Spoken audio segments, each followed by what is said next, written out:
Feeling some bad vibes in your home and you know that the job calls for more than burning a generic vanilla-scented candle given to you by a coworker.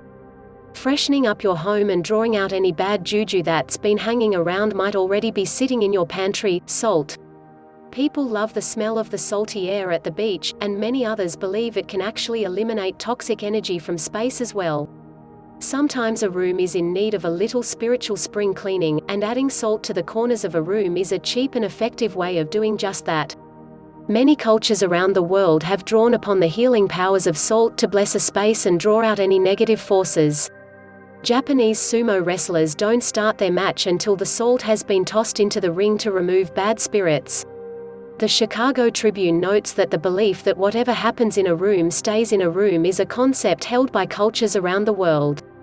Vastu, an Indian practice that predates feng shui, has subscribed to the practice of using salt to draw out negativity for over 6,000 years.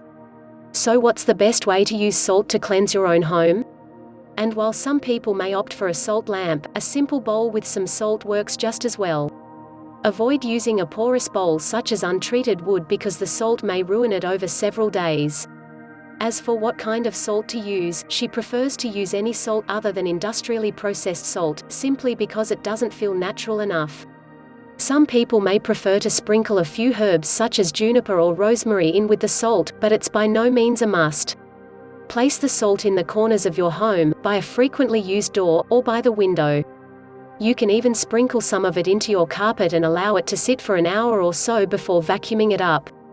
The key is to allow the salt to sit for a few days so that it can act as a magnet and pull out any negative energy that may be lingering in the room. Just keep in mind that this salt isn't for consumption, so don't allow your pets to eat it or get it on their paws, and dispose of it after it's sucked up any toxicity that may have been in the space. You don't want to permanently leave the salt in the corners of your house, either. You'll want to eventually dispose of it and all of the negative energy it's absorbed. Alright, so maybe holistic healing just isn't your thing.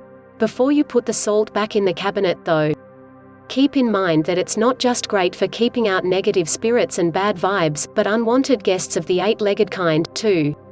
Most people would rather not have spiders inside their home, and according to Western Exterminator Company, salt can be a great natural way of keeping spiders out of your house.